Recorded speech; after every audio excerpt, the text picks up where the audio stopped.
أصبح التفاعل بين الإعلام الرياضي في كل من المغرب ومصر يثير نقاشا متزايدا في الأوساط الجماهيرية والتحليلية، خصوصا في ظل تصاعد التوترات المرتبطة بالمنافسات القارية، غير أن توصيف هذا التفاعل باعتباره حربا إعلامية يحتاج إلى قدر من التدقيق المنهجي لفهم ما إذا كان الأمر يتعلق بصراع إعلامي مباشر أم بانعكاس لصراع أعمق يرتبط بالنفوذ الكروي داخل القارة الإفريقية.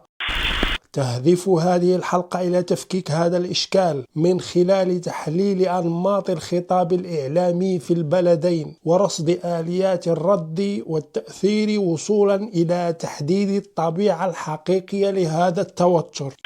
يلاحظ أن الإعلام المغربي خاصة في منصاته الرقمية وبعض منابره التحليلية لا يميل إلى تبني أسلوب المواجهة المباشرة أو الخطاب الانفعالي، بدلا من ذلك يعتمد على مقاربة تحليلية يغلب عليها الطابع الدفاعي مع حضور لأساليب هجومية غير مباشرة. يتجلى هذا النمط في 3 مستويات رئيسية، أولها إبراز عناصر التفوق، سواء تعلق الأمر بالتنظيم أو النتائج أو الحضور داخل المؤسسات الكروية، حيث يتم توظيف هذه المعطيات كآلية رد ضمني على الانتقادات. ثانيها تفكيك الخطاب النقدي الصادر من بعض الجهات الإعلامية المصرية عبر إعادة تأطيره وتحليله بدلا من مواجهته بردود انفعالية مباشرة. أما المستوى الثالث فيتعلق باستخدام أسلوب السخرية أو النقد غير المباشر تجاه بعض التصريحات،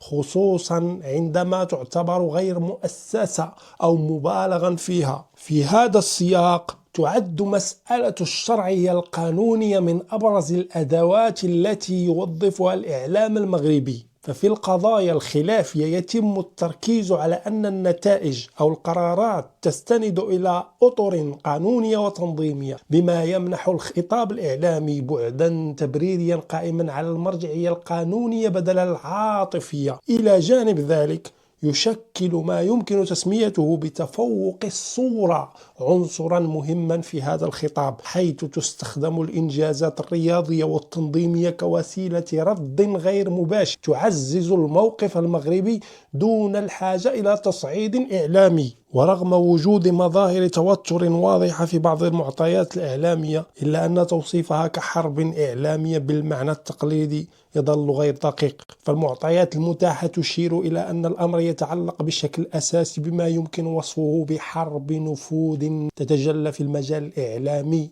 دون أن تنحصر فيه. يرتبط هذا التوتر في جوهره ب3 عناصر رئيسية: التنافس على الزعامة الكروية داخل إفريقيا، السعي إلى تعزيز النفوذ داخل المؤسسات الكروية القارية، والرهان على تحسين صورة الدولة رياضيا على المستوى الدولي. وفي هذا الإطار يصبح الإعلام أداة من أدوات التعبير عن هذا التنافس وليس مصدره الأساسي. كما يلاحظ اختلاف في أساليب المعالجة الإعلامية بين البلدين، فالإعلام المصري يميل في كثير من الأحيان إلى الطرح المباشر والجدلي، في المقابل يعتمد الإعلام المغربي على أسلوب أكثر هدوءا يرتكز على المعطيات والأرقام والمرجعيات القانونية. هذا التباين في الأسلوب يسهم في خلق انطباع بوجود هجوم من طرف ورد من طرف آخر، رغم أن الأمر يعكس في جوهره اختلافا في المقاربات الإعلامية. ولا يمكن فهم طبيعة هذا التفاعل دون الإشارة إلى الدور الحاسم الذي تلعبه وسائل التواصل الاجتماعي، فقد أصبحت هذه الوسائل فضاء لإعادة إنتاج الخطاب الإعلامي من خلال اقتطاع التصريحات وإعادة نشرها خارج سياقها، وهو ما يسهم في تضخيم التوتر وتحويله إلى ما يشبه الصراع المفتوح.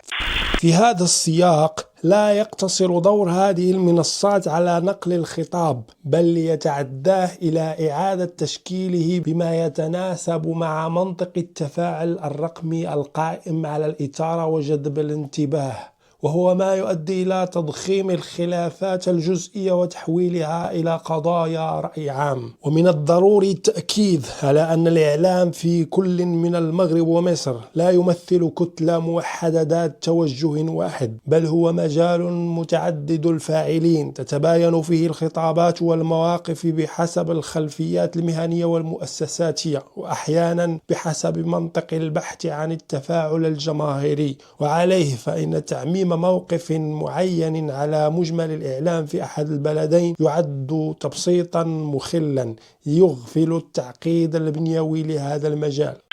يا أيها المشاهد، إن فهم هذا التوتر يقتضي تجاوز القراءة السطحية التي تركز على التصريحات الإعلامية نحو تحليل أعمق يأخذ بعين الاعتبار السياقات المؤسساتية والرياضية التي تؤطر هذا التفاعل.